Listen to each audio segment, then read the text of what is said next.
I hope it actually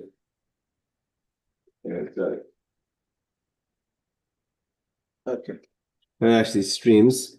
Okay, let's bring up the page. Oh, it is streaming good. Perfect. Hold on. Let me see.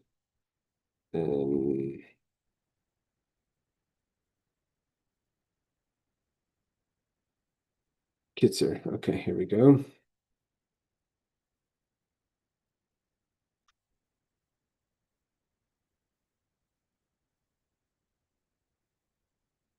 Okay. Let's see. Hold on. We're holding law number. Okay, it's coming in. So we're holding law number.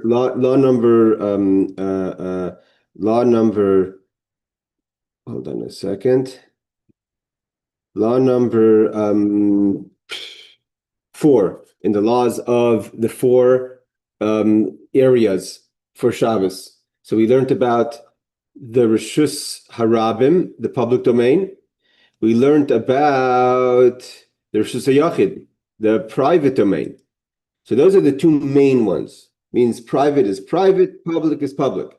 So those are the first 2. Those are the first ones we learned. And now we're going to learn about the 2 question ones. Hey, Aaron, the 2 ones that are complicated, but actually the ones that actually we deal with most of the time. One is the Carmelis. The Carmelis is Makim She'ein Hiluch L'Rabim. It's not defined as a place where the people go. Doesn't have proper separation to make it a private domain. So it's not a public domain, but it's not a private domain. What would be an example to a typical Carmelist? Now again, the law is going to end up, so before we get to questions, the law is going to finish off saying that it's very hard to know exactly what is a Carmelist. But a Carmelist in general, the most defined would be Sadais, a field. Why? A field is open area, but it's not public. You don't have 600,000 people, you don't have large roads, nahar or a river. It's a river that has 10 tvachim. Again, 10 tvachim is about 10 fistfuls deep. And it's wide 4 tvachim. So it's its own, so to say,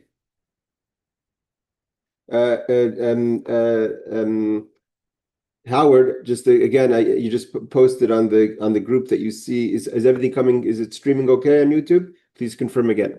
So if it has 10 tefachim deep, 10 fists deep, and 4 fists wide, it's its own domain, but it's not a public domain. It's not a private domain.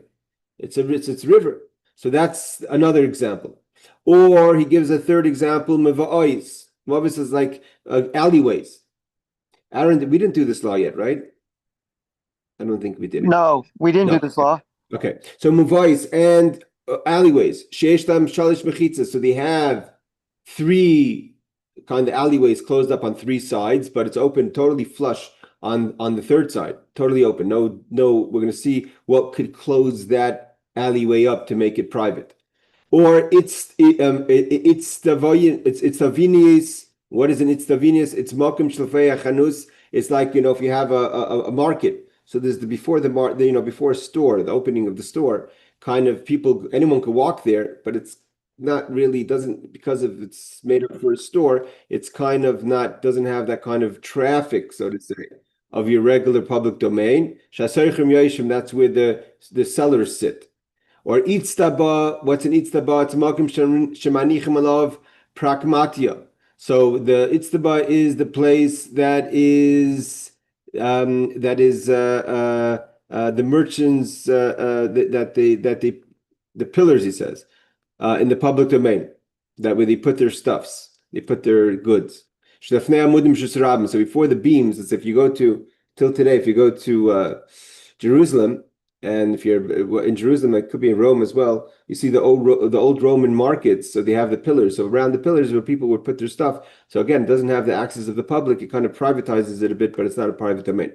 So that's why it's a Carmelis. These are all examples of a Carmelis, which is not a public, not private, but it's not a nomad. It's not a makom tur.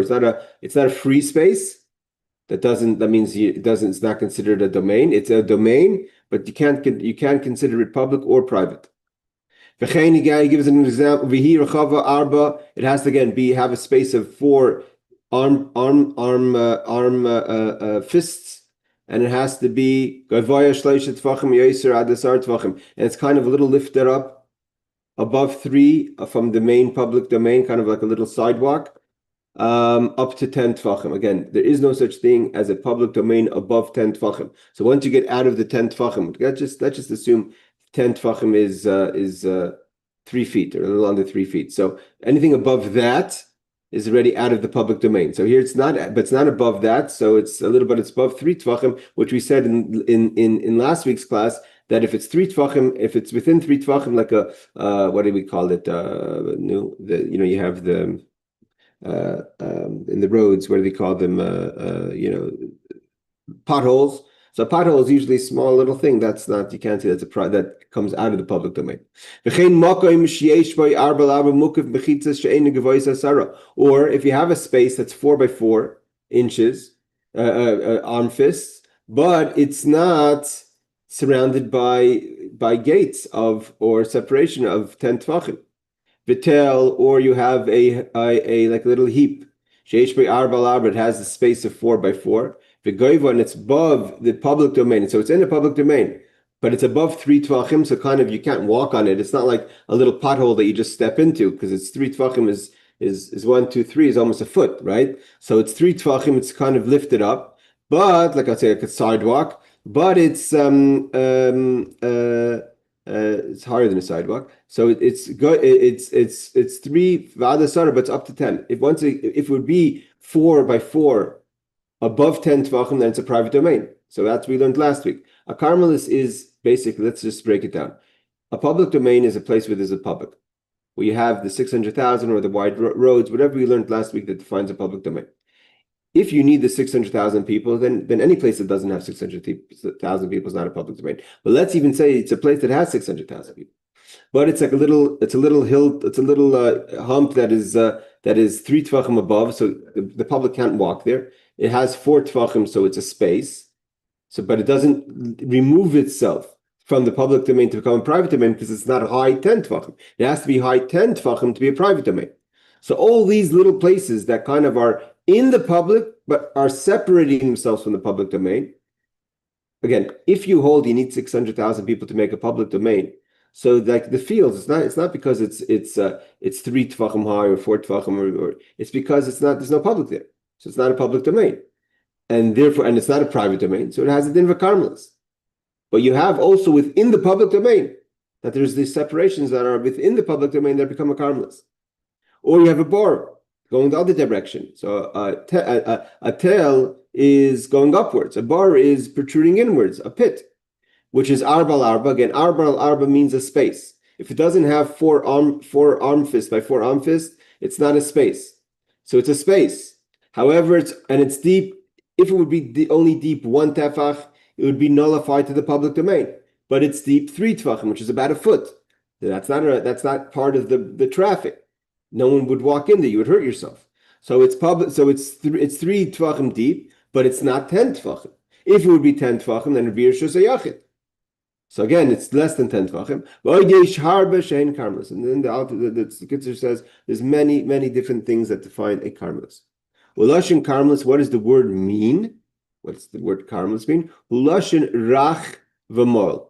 The word karmelis means rach and mol, which means neither wet nor dry, not a reshus yachid, not a reshus rabim, lo lach v'lo yavish, elabeinini, it's kind of in between. It doesn't have the proper separation. If you would have 10 tefachim separation, then it would cut itself off and be a private domain. It can't be a public domain. Why? Okay, this is the definition here. The public don't go there. So therefore, any place that the public don't go, that's not a public, it's not a cutoff space within the public domain, but it just never became a public domain. Like the fields, the first characteristics, the fields and the rivers. So it never became public domain. So, but it's not a private domain. So basically, there's two fields of the karmelis. There's the karmelis in a reshus rabim. Let's say you have that big street or whatever, big market that has a lot of people, but these kind of where the storefronts are, these are all places that are kind of cutting out of the public domain to kind of make it into a third entity, not a Rishus Yachid, not a Rishus Rabbim. And then you have spaces that were never Rishus Rabbim. The public don't go there enough to make it Rishus Rabbim. And it's not a private domain, doesn't have the fences around it. So what is it? It's a karmelis.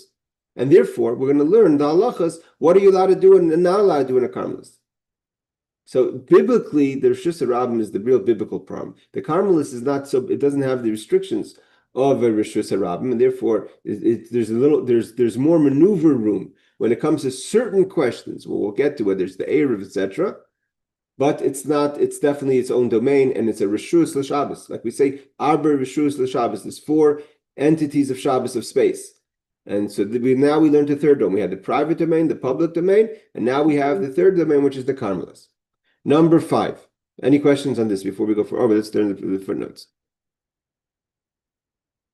22. Okay, he's just going to quote references. 23, also references. Okay, because he's basically bringing us the definition from the Mishnah. Everything clear so far on the third level? Okay, let's move to the 4th one, and this is going to finish this chapter. Ezu makom p'tor. What is considered a makom p'tor? Makom p'tor means a place that is permissible, a permissible place.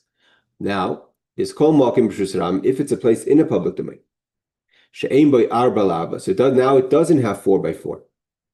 So it doesn't have a definition of space. We'll go over mishalish. It's 3 tefachim above from the ground. So it's lifted itself up from the ground, but it's not a space because it's not 4 by 4. 4 by 4 is the flat surface space. And ein oy bar, or if it's deep, she'ein by arba doesn't have 4 by 4, so it's not its own space inwards. But amek mishalish lamata, but it's still deep 3. If it would be less than 3, then it would be nullified to the public domain. Or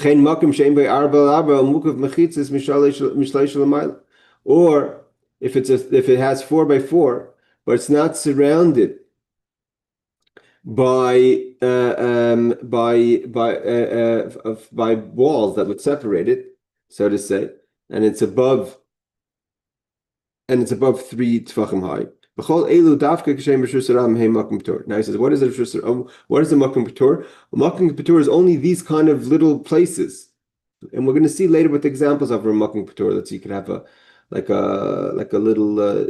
Let's say you have a 2 by 4 that's just standing there in the streets, and you could put something on top of it. It's a 2 by 4 or a 4 by 4. A 4 by 4 inches is not 4 by 4 tefachim. So if it's, let's say, if it's within 10 tefachim, if it's above 10 tefachim, it's anyways a makom p'tor. But even if it's beneath 10 tefachim, it's still a makom p'tor because it doesn't have 4 by 4. So therefore, if you're in the public domain, unless you put something on top of it, you haven't taken something out of the public domain and put it into a new domain. It means there's a space that the Torah says is kind of not a space. It's not a space, which means that you're removing something.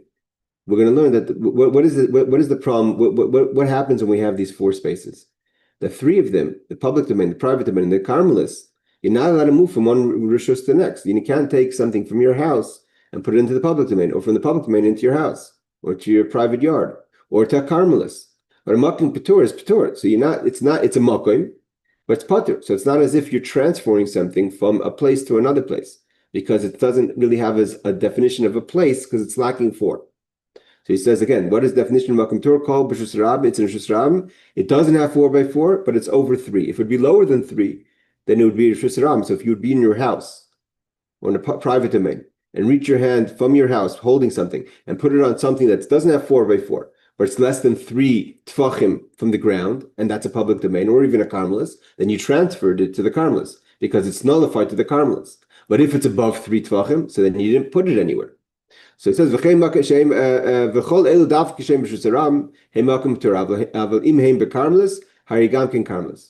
he says there's a special rule here, where the makom p'tor is more stringent in the karmelis. Meaning to say, if you have a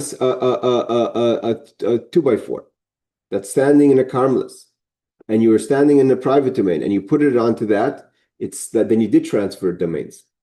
So basically, the makom p'tor very rarely exists, because we just said that the Rishus Rabbim very rarely exists. The public domain very rarely exists. So the makom p'tor very rarely exists, because the makom p'tor is only in the Rishus Rabbim. So any place that's a carmelist, let's say outside Barbara's house, which there's no way that Bainbridge Island is a public domain, and even questionable if Brooklyn is. So where Aaron lives, and maybe Rebecca's in Manhattan, maybe it's more for sure. But if you have a place like that, you can't stick from your house, which is a private domain, and put something on a little 2x4 that you say, well, it's a Makam Tur. It's not, because your place is a carmelist. Again, because of all these questions, we have to be very careful with Shabbos. That's the idea, really. Okay, so let's just learn the footnote number 24. Again, that's just a reference. Okay, before we continue to the next chapter, which is going to go into now the laws of how we deal with the different domains, are there any questions? Okay. Now we're going to learn the laws. Chapter number 82. So chapter number 81 just defined to us what are the domains. Chapter number 82. So it says like this. Now, what are the laws that we know that these domains? So anything that's a public domain or a carmelist. Again, the carmelist is a place that's open to the public, but doesn't become a public domain. That's really the definition. It means the public are going there, but not in the numbers, or it's kind of cut off, or it's a little lifted up, but it's open to the public. So if you have a Reshus Rabim or carmelist, what are the laws? Asir letaltel shum davar abramis. Number one law on Shabbos: you may not carry 4 arm lengths, not fist lengths, arm lengths in a carmelist. If you're holding your bag or something, and you start walking 4 arm lengths, you didn't go from one domain to the next. You're within the domain. So you are transgressing the Shabbos by carrying 4 amas in a Reshus Rabim, a public domain, or the carmelist. Bein laseis oisai, whether you carry something for 4 amas, for 4 arm lengths, or lizrei oisai, or if you throw something that far.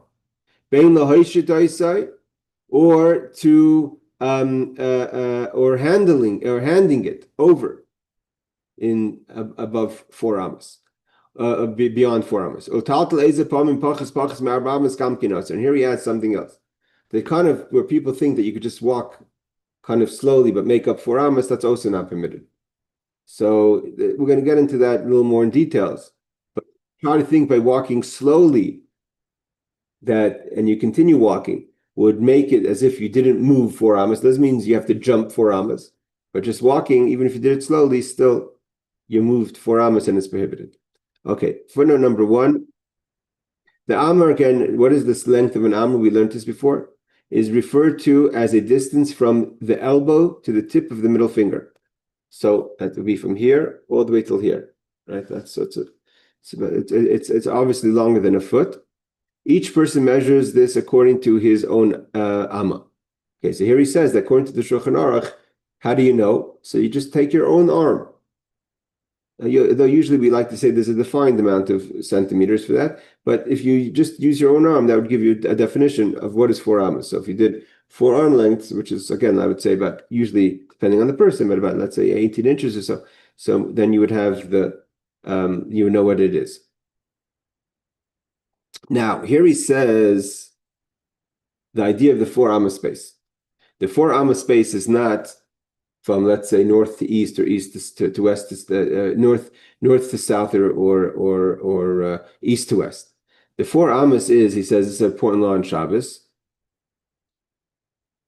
is like this. It says, not 4 amas, but a diagonal of 4 amas square, which would mean, i.e., 5.6 amas. Also see Mishnah Berurah. So it's circular. So if you did a diagonal 4 amas, it gives you a circle dimension of 5.6 amas. So the actual space is a little bigger than what we would think. So you would have to figure out the round space, which is basically based on 5.6. If you did 5.6 arm lengths, that would be the space that's considered your space. And if you leave that space carrying something on Shabbos, hey Judith, we're learning about the different reshuyos of Shabbos. So then you would be going out of the space of your 4 amas. Basically, what is the idea of 4 amas? 4 amas is kind of, that's a person's mental space. When you say you're in my space, halachically, that's within 4 amas. They say you can't when it's forbidden to be next to someone, whatever that reason would be. Let's say you take a vow not to be near someone, or you put someone into cherem, what have you. So the idea is you can't be within 4 amos of that space. A person's space is 4 amos. So he's saying it's not 4 amos, it's 4 amos circular, which would mean diagonal, which means really 5.6 amos from corner to corner. Okay. Number 3 is, where do we know this from? Where's the source of Torah that a person cannot carry in a public domain 4 amos? Because the verse in Torah says, in Vayaka, I think, a person shouldn't go out of his space.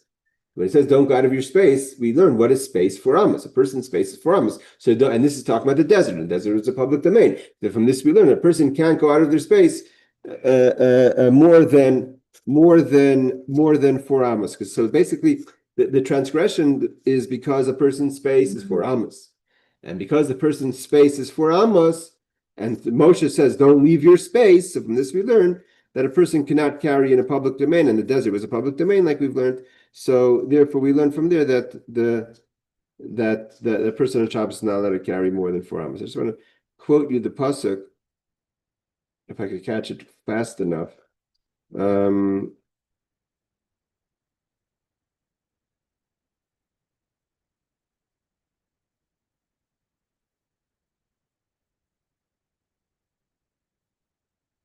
I'll have to look it up.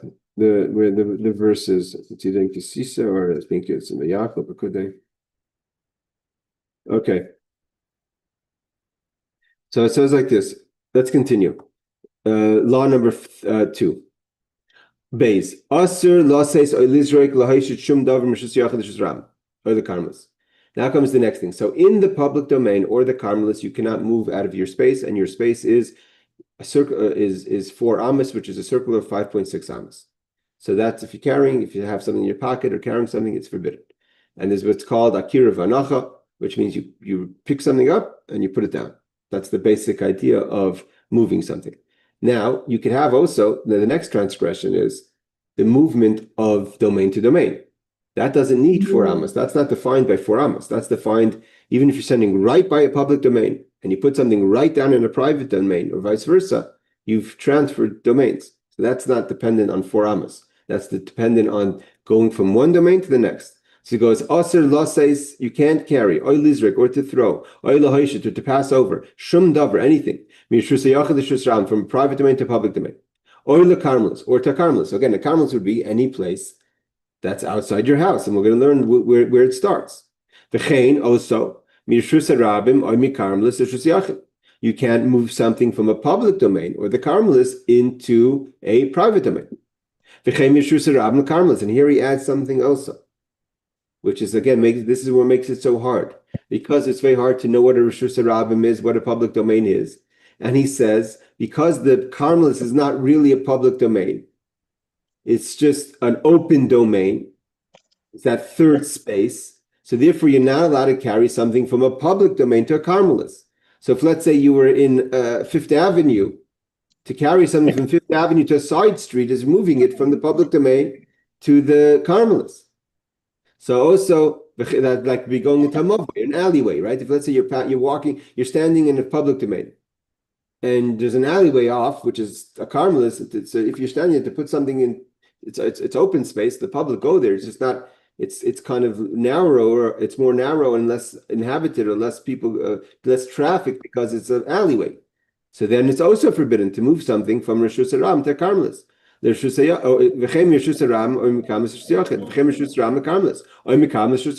versa. If you're standing in an alleyway to move something into a public domain, you can't say, well, I'm in a public domain anyways. And I didn't carry 4 amos, but you did. You transferred from the Carmelis to the public domain. Aval Makim Petur. Again, the Makim Petur we said is that free space, and it's only a free space where in a Rishus Haram.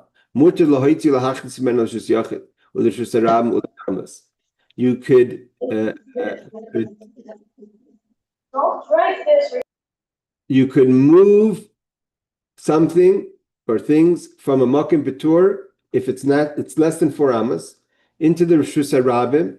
So it says aval b'makim petur muter lahaitzi, to take out makim p'tur or l'hachmis, or to bring in to Rishus Yachid or to Rishus Rabbim or to Karmelis, or from them on to makim p'tur. So putting it on again, there is no makim p'tur in a Karmelis, but if you're in an alleyway and there's, let's say, I don't know, I'm not sure if a fire hydrant is considered a makim p'tur. Possibly it is, because I don't think a fire hydrant is 10 tefachim high, and I don't believe, at least most, and I don't think a fire hydrant has 4 tefachim. And if you have a fire hydrant not in a Karmelis, but in the public domain, you have to remember, the problem is that most fire hydrants are in a Karmelis. So but in theory, if there was a fire hydrant, and if I'm right to assume that a fire hydrant is a makom p'tur, so if you were standing, let's say, in a Karmelis, in an alleyway, and you picked up something and put it on the fire hydrant, even then, so then that'd be okay, because you didn't transfer into public domain because it's a makom p'tur. Or if you were standing in a private domain and you reached over and put something on the fire hydrant, or if you took something from the fire hydrant and brought it inside, you haven't transferred Rishusim. You haven't transferred domains, because where it was resting or where you put it is not considered a domain. It's considered what we call free space. Again, we can't really act on these laws because the Rishuyuses are not clear. It's not really clear what is a Rishus Ra and what's a Karmelis. And if there's no makom p'tur in a Karmelis, so the fire hydrant in a makom p'tur, so for instance, where does it become extreme? If you were to take something from a fire hydrant in a Karmelis into your home, you're transferring Rishuses. If you to take domains, if you're to take it from a fire hydrant to your home and the fire hydrant's in a public domain, so then you haven't transferred domains. The problem is it's not so clear if the fire hydrant is in a Karmelis or in a public domain. So therefore, one can't assume to just take action based on what you think is a public domain, because it's not so simple if it's a public domain. And like you said in last week's class, it's very hard to find a public domain today. So therefore, we have to be very careful. You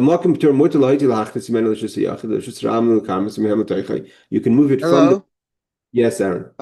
The fire hydrant I checked is between 1.3 and 2.5 feet, the part above the ground. And how wide is it? I didn't ask that question. You didn't pose it. So no, it has to be less than 4 tefachim. If it would be 4 tefachim, I don't think it is square 4 tefachim. 1.3 to 2.5 high from the part that sticks out of the ground. Yeah, I understand. So that's fine in the height, but it could be the space on top. It also depends on not all fire hydrants are the same. No, but that's why they give a range. Right, so I'm saying, but let's say the top of it. Some fire hydrants, like in Israel, the fire hydrants are literally, like, I think if I remember correctly, like literally just like a hose, like a metal pipe. In America, or at least in Seattle, there are these big, New York also, these big pieces. So it could be those pieces. The top of it, although it kind of narrows on top, it kind of goes up in an A-frame shape. So it's hard. So it would be hard to figure if that would be fire hydrants and makom p'tur. Classic fire hydrants in America all look roughly the same. Yeah, but the thing is that most of the fire hydrants are not in the Rishus Rab. What does that mean? A public domain. They're in the private Karmelis, and the makom p'tur is only in the Rishus Rabim. So if you, like I said, if there was, let's say, I don't know, if Ocean Parkway, and again, and I'm not sure if the sidewalks of Ocean Parkway are considered public domain. It could be those are like the storefronts. So I'm going to explain this to you real quickly. The Sephardics believe that we can't make it on a roof because of all the openings, like you just said. It's a public domain. Okay, yeah, because too many openings. The Ashkenaz, a lot of them say you can carry, but there are some that say you can't because of the openings again. Okay, so again, the question in Brooklyn is, I think Moshe Feinstein says he finds it very hard to make an Erev. They did make an Erev. Let's say there's certain places in Brooklyn that are very difficult to close off. But the question is, even if you don't make an Erev and you can't carry there, it's still a question of I have to check if the sidewalks in a public domain are considered part of the public domain. They're not 3 tefachim high. So they're not really. They're kind of, but they're not. They don't have the traffic of the actual street. So it could be it has like the laws of. Hold on, Barbara. It could be it has the laws of like the storefronts, And then most fire hydrants are on the sidewalk, and then it would be a Carmelis, and then there would be no Makom Patur where the fire hydrant is. Yes, Barbara. So I was pick Hebrew on Sunday with a woman in who's in Jerusalem, and she was telling me about how she was carrying on Shabbos, and I said, "Well, you were carrying?" And she says, "Well, it's Jerusalem. We have an Aruch. The whole city is an Aruch. So how would this apply? Because aren't there public domains there in Jerusalem?" No, there's absolutely no. Anyone who's driven in Jerusalem, maybe, but then the highways don't cut out. Maybe Begin Highway, but then the highways don't really cut through. So there's they don't enclose the highways. So no, again, like that's what it said in last week's class. It's very hard. You'd find it on Fifth Avenue, Ocean Parkway. I don't think there's any public domain in Seattle. There's no. Okay. Even let's say Martin Luther King Way, which is a pretty wide street, or Lake City Way. I don't think those are either Rosh Hashanah. Like Okay. really, like six lanes on each side with major traffic. So there's very few public domains in the world. Okay. Maybe London has, maybe France has, etc. Okay, so he says like this. Levad, there's only one problem. You have to be careful. If you pick up something from a Makom Patur, so yes, you haven't transferred it into public domain, but once you're holding it, you can't move forward Amos, so that's still the problem. So you can't walk with it just because you were permissible to pick it up or put it down. Well, if this is where he finishes off, which is the most important part for us. Which is because there's just so many differences. Mahi Rosh Hashanah, what is exactly a public domain? Mahi Carmelis, and what is a Carmelis? Mahi Rosh Hashanah, what's exactly a private domain? It's not so simple. Like Barbara was saying, in her backyard, it's kind of cut off, but maybe it's not cut off. Unless we were actually very clear in what we wrote about besides what we mentioned in the previous chapter. There's so many other questions that could arise. If there's a city that does not have an Erev, if you're not certain, you have to be very careful. Do not move anything from one point to the next point after 5 amas, because you're not sure if that place is private, public, or if you're removing it from a private place to a public place. So all these questions are changing domains. So again, like I said, because we don't even know if for instance, if you were to take it from a fire hydrant, it's on the sidewalk, it could be that's a Carmelis, and then you're moving it to Rosh Hashanah, you're not allowed to move from it. There is no Makom Patur in a Carmelis. So because of that, just don't move anything, basically. Unless you're certain what's the definition of this space. If you're not certain, you have to assume it's its own domain and do not carry based on any of your own assumptions. That's what he finishes off this important law with. Okay, are there even any footnotes here? No. Okay, now he says, what does it mean to transfer something from one place to the next? When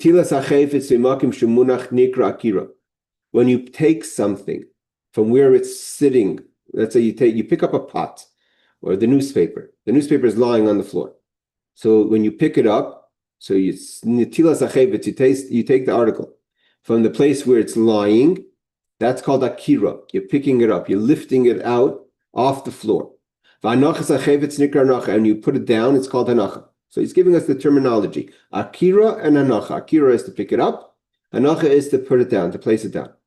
And also, if you pick up something without putting it down, or you put something down but you didn't pick it up, asr lasis, you're not allowed to do it. Means although you see a Shabbos time shinabra, right? We have two. For instance, what would be, there's many examples. If you open up the Mishnah Shabbos, you start right away with the first parak. It gives us all the scenarios where a person could pick something up and not put it down. And someone could put it down and not pick it up. Right? So, for instance, if someone placed something in your hand, you didn't pick it up because it was placed in your hand. But if you put it down, you put it down. So nevertheless, to pick it up and put it down for sure is a problem. But even if you put it down and you haven't picked it up, or you pick it up, move it into the next domain, but didn't put it down, but someone takes it from your hand, that's also a problem. This is where it becomes important. Let's say the mailman comes, right? The mailman could take the mail, you knock on the door, right? And let's say he's standing in a domain that's not private. Let's say it's a Carmelist, it's an open space, and he's giving you the mail. You can't take it from him, because although he's picked it up and reached over into the next domain, but by taking you're doing hanacha, you're putting it down. Or if a person comes in to pick up a package, let's say the mailman comes to pick up a package or whatever. We're not going to go into the laws of the mail because that's a question of muksa, but we're talking about just in general the concept. So you can't pick it up and give it to the Gentile, even though the Gentile's hand or the Gentile himself is in the private domain and he's going to walk out because you did that kira, you did the picking up. So therefore he said like this. Let's start again. You cannot give something to a Gentile. He's now going to take it and leave. For instance, even to take the trash out of the garbage can and hand it to a Gentile to take it outside of the private domain of your house to throw in the garbage can, you're not allowed to do that because you're doing the picking up. So here, this does not just be a public domain, it can be a Carmelist. And if your garbage cans are in the front yard, in most houses, that's a Carmelist. Because when you picked it up and handed it to the Gentile, although the Gentile is standing in a private domain when you handed it to them, but they're going to now walk and go outside with that article. You did the picking up. It's the Gentile who himself or herself is allowed to transfer domains. They don't have an obligation to keep Shabbos, like we said in last class, but you can't be involved in them transgressing and in them doing things that would be prohibited for you to do on Shabbos. So therefore, the Gentile has to take the article by themselves. Let's say the Gentile is handing you something. You can't take it from his hand, even if he walks into the house. You complete the movement, although you're stayed in a private domain. The Gentile walks into your house, holding something, gives it to you. It hasn't totally transferred from domain to domain until it's put down. And by you taking it and putting it down, you kind of complete the transaction. So you're placing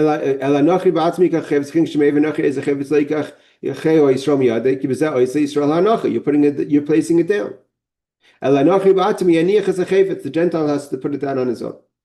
Where does this come? You have to be very careful. In a situation where a tinuk, let's say you have a baby that's going to be pushed by the Gentile woman to shul. Why? For lomo, for a bris. That's a case where it'd be acceptable. Put a pin on that, whatever's going through your mind for a second. You can't hand the baby to let's say you have a Gentile woman who's about to push a Jewish child. She has to pick up the child herself from the floor or whatever, from the bed, and put it into the carriage. You cannot hand the baby to the Gentile woman. When she comes into the private domain after she walked the baby, you can't take it from her hand. She has to put the baby down. If she comes into the courtyard or into the area of the shul, only when she comes in and she puts it down, then the Jewish woman can take it.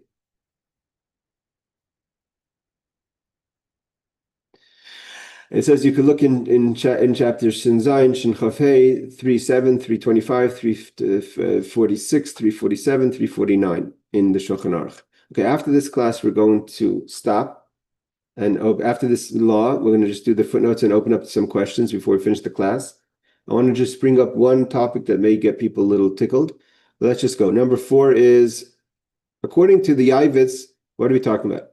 It's talking about even disloading without depositing, or depositing without disloading is forbidden. According to the Yavitz, this is a deraisa. It's not rabbinic, it's biblical prohibition. But most other authorities disagree and maintain that it's not deraisa, it's not biblical. If you only do the putting down, the disloading, what does he call it? Disloading or the lifting, but it's still transgression by the rabbis. Number 5. Number 5 is, okay, just a reference. Hey, Danny, number 6 is, what are we talking about? Yes. If a non-Jew carries him to the synagogue. to be circumcised. Then she herself picks up the baby in the house, and when she comes to the courtyard or the lobby of the synagogue, she should put down, and then the Jewish should take it after she puts the baby down. Okay, so number 6 is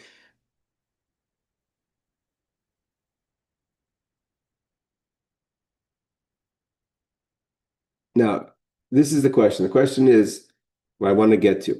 It is forbidden to bring the baby to the synagogue through areas that have no Erev, even through a non-Jew, even if the non-Jewish woman is pushing the baby, because it is possible to have the circumcision done at home. No one says you have to do the circumcision in the shul.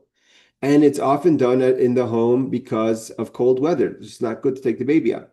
Or for similar reasons, see Mishnah Brura. So he's bringing down that really only in extreme circumstances can the Gentile woman push the baby. This opens the question. We're going to stop here, the class, the laws, but we want to open the question, which is...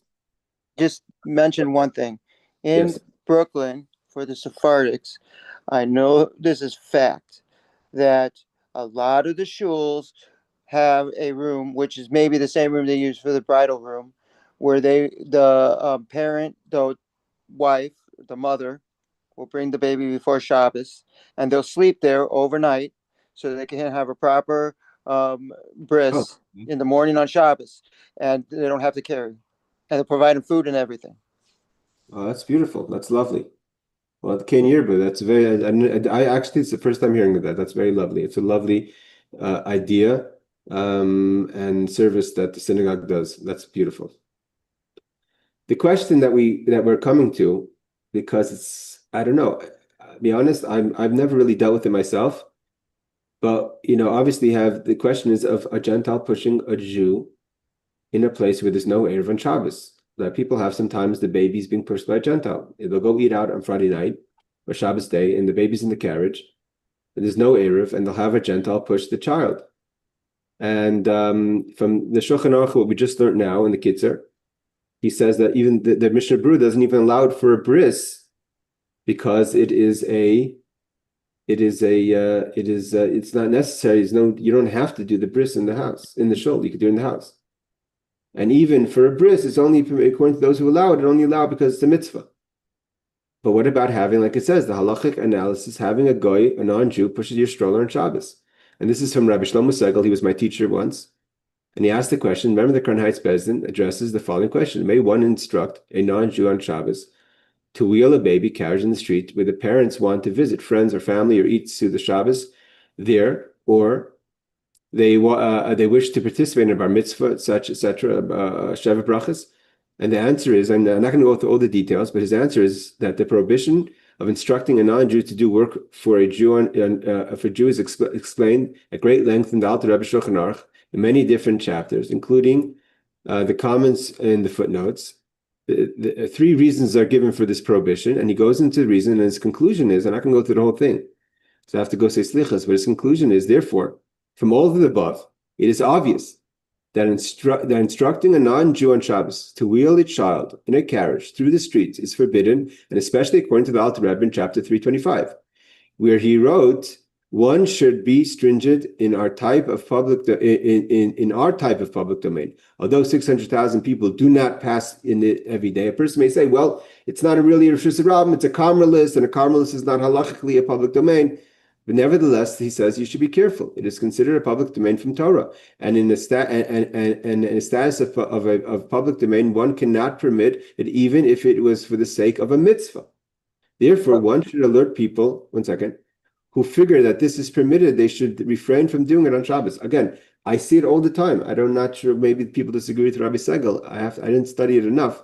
But many rabbis in Brooklyn that I've learned from, and I've heard this from, say if what's considered carrying a baby. So they say if the baby can't walk, then everything you said holds true. But if the baby can walk a certain amount of a percent, I don't know exactly what that percent is. I think they said it, but I don't remember, so don't quote me. So I'm not going to say. But if they can walk a certain percent, and then they get tired and they start to crab, then you could pick them up and carry them. Okay, that's another question. That's called the Chai Noises Atzmi. That's the idea that a person that is alive is not carrying, because if I were to carry you, Aaron, if I was able to, then that's not called carrying because a chai next is atzmai. But that's only talking about a chai that, like you said, could walk. So that's a different scenario. But over here, we're talking about the question of just straight up pushing a carriage in Shabbos. We're talking about an infant, a baby. A can't walk. B, there's a carriage involved. Oh, most of the people who are Sephardic, because they don't believe in the roof whatsoever, 90% of them that I know, they just rather stay at home on Shabbos than even take the baby out. Yeah, I hear exactly. I hear what you're saying, and I'm just telling you that I hear what you're saying. I'm just telling you that there's no basis for I haven't seen it. I looked online. I try to find where because I see people doing it all the time. People have someone pushing their baby for them. It just seems that it's again another Rav that I could say good enough to say that I dealt through it, but the little bit that I checked online that has I guess there it must be some yisod that some people base on, maybe saying it's a Carmelist, but based on Rabbi Segal's ruling, and he's the Rav of Crown Heights, one of the Rabbanim of Crown Heights, he says there's no such thing that to have a Gentile push. Now you could have a scenario where there's an Eruv, and some people don't want to keep the Eruv. Thanks, Judith, for joining. It's nice when you come. All right, she's gone. There are some places where there are an Eruv, and people don't want to use the Eruv, or it's not the best Eruv. So then it's a little different. But if there's absolutely no Eruv, again, I don't know the Yisod for it. I could check again with my brother-in-law who's a Rav to find out some more. But either way, any other questions aside for But that? couldn't you, well, just one thing before she answers her question, couldn't you, before Shabbos, set it all up? Because I know in some of the rich people, they have people either living in or come every day who are like caretakers for their kids. And I see, you could tell because it's a black person pushing a white baby. And they're pushing it. And sometimes the mother's walking behind them or in front of them. Again, that if there's an Eruv is something else. If there's no Eruv, No, it's these are the Sephardics who don't believe in the Aruch. okay, but that's different. Not believing in the Eruv, that's not believing. You have to you're using the Their wrong. rabbis don't say whatever Yeah, means. you have to be Aaron. You have to be very careful in the Okay, terminology. they say the Sephardics say that there's a reason why they don't want to sign off Okay, on the Aruch. so if you have that, they're saying is the Eruv is kosher, but just we don't want we are suggesting to our community not to use the Eruv.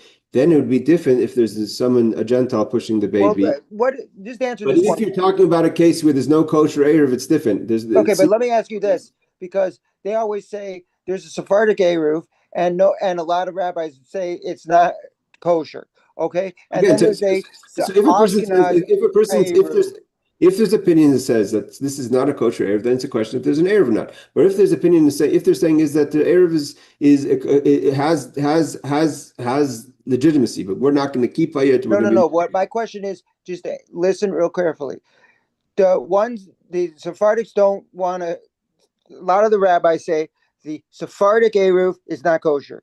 The Ashkenaz have their own Eruv, and they say a lot of them that it is kosher, but it's a separate Eruv. There's two Eruvs, one for Sephardics and one for Ashkenaz. okay, but that's because there's different in Yerushalayim also they have the Eidech Haredis that goes up to one street, and they have the general Eruv that goes through the whole city. That's all that's like that in other cities as well. That's okay to have additional restrictions, but in a case where there's no Eruv at all, and the things like this, if there's an Eruv, and the question is the level of how, so then it becomes less of a problem if a Gentile is pushing it. But if there's absolutely no Eruv, then it's talking about pushing something in a karmelis, and Rabbi Segal says it's forbidden. And it could be that would apply even in a case where there's an Eruv and you say it's not kosher. Rebecca. So you might have discussed this in the very beginning when you first introduced, this whole chapter on about carrying on Shabbos, but what about carrying something that you're used to having with you during the week that there's a possibility you might not need it on Shabbos? Say that again. Like, what about I mean, obviously we're talking about carrying something that you definitely need for Shabbos, but what about carrying something that there's a possibility that you might not end up needing it on Shabbos? Like, for example, like, I carry like a little gift bag with me on Shabbos to shul, to meals, whatever. So let's say I'm used to carrying my sunglasses with me, but I didn't check the weather before Shabbos, and I leave in the morning for shul, and I don't know that, like, it's supposed to rain later, so like I'm not even gonna need the sunglasses. Like, do you Yeah, but understand what I mean? are you talking about wearing something or carrying something or air? Carrying, Ca- carrying in an Eruv. that's you mean carrying something in an Arab that you don't need it. Okay, that's another question that has to be asked. I remember when I was in Montreal, my brother got married, and anyone been in Montreal, I don't know, 8 months of the year. I don't mean to put down Montreal, but it's a pretty cold place. It literally was freezing, and we ate Shabbos in one place, and we had to walk back at home to our lodging in another place, and there was no Erev, and I think that was the question. There's no Erev, and some people are careful that men don't wear gloves on Shabbos. Women will wear it because it's kind of a clothing, but men wouldn't wear gloves on Shabbos because the concern is you may take off your gloves and carry. And same thing with sunglasses. There's certain things you have to be careful about. So if the Rav then said that in Montreal it's so cold that it's so unlikely you would take off your gloves while you're walking. So therefore, even men who wouldn't wear gloves usually could wear gloves then. Remember, that's what they paskin now. I'll just tell you how cold it was. That I left a bottle of water in the car. We drove to the shul on Shabbos. When I came Saturday night to pick up the car, it was solid ice. So we're talking about real. Wow. So it's not like the water was cold, but it was ice, like it was in the freezer. So that's how cold it was, and therefore the Rav said that in such a scenario, then you don't have to be concerned that you take off the gloves because you would not take off your gloves. All right, everyone. Aaron, I hear what you're saying. Aaron, I have to check into more. We're not really learning the laws of Erevin but it is kind of crossing into it. I'm going to go more into that next class. I'm not sure when we do it next class, and that's probably next week. It's Rosh Hashanah. We'll try to catch in the class maybe during or before Sukkot. But I hear what you're saying about the opinion of the Erev versus having someone push for you in the Erev, even if you don't hold by it. But it's not the same thing as no Erev at all. So if you have, let's say, a Erev that's not halachically kosher, you have some times where you'll pick up a pamphlet in a city. I mean, I'll give you an example. One of the cities that they put an Erev in that was very controversial was London.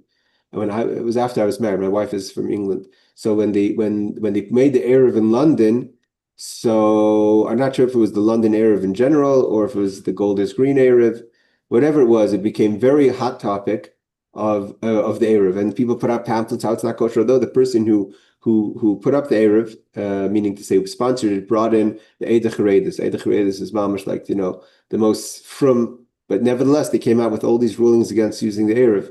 Now, if so, in that case, that's different because there was kind of principle rules. It wasn't that people were questioning if it was kosher. Some people were saying it was kosher, some people it wasn't kosher, but there was more a principle. They didn't want the Erev and Golders Green for whatever reason. I'm not going to get into the politics of it. That's different than saying the Erev is not kosher and therefore you're still in the public domain or a Carmelist. Yes, Rebecca. Um, so I think I learned that you're not supposed to pick up, like, even to move it into your house, like a newspaper or a package or mail that Yeah, came so from yeah, Shabbos, yeah, that that we're came gonna on Shabbos.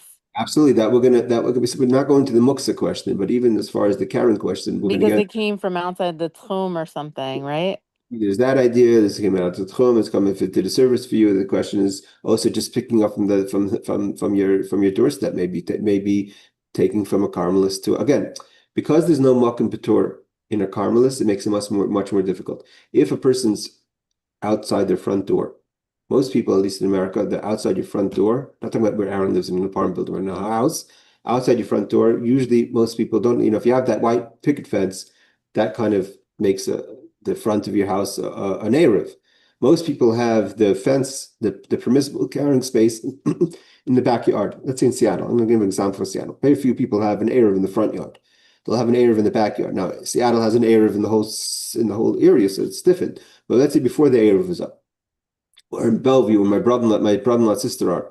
So they have a private domain unless they put up a small Erev in their front yard, but they have a private domain in their backyard that's fenced in, but the front yard is open. So even if you're going to say, well, the paper is not really, it's on a Makom Patur, but it doesn't make a difference. There is no Makom Patur in a Carmelist. So therefore, to move any kind of thing from the outside to your house is moving it from a Carmelist. to a private domain. You're not allowed to pick up the paper from outside your front door to bring it in. It's a problem.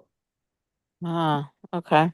All right, Jen. Well, Thank ladies, you. thank you so much. For those who are not going to see, and then we have, I think, 1 or 2 more classes before Rosh Hashanah. I want to wish everyone a ksiva v'chsima tova, good ben shiar, all the blessings and schus learning Hilchot Shabbos, and thank you, Barbara, for sponsoring the general class of Hilchot Shabbos. That should bring a lot of bracha. We know that learning the laws of Shabbos is a big deal. It brings a lot of bracha throughout the week. So this is a time of brachas, a time of Hashem benches everyone for everything they need. Those who need shidduchim should find shidduchim. Those who need parnasa should find parnasa. Those who need health should find health. And the ikar is we should have the main blessing of the coming of Mashiach Tzidkenu b'mheira v'yameinu. Good Shabbos, everyone. Amen. Thank you, Rabbi. Ksiva v'chasima tova to you and your family. Thank you. Thank you, Rabbi.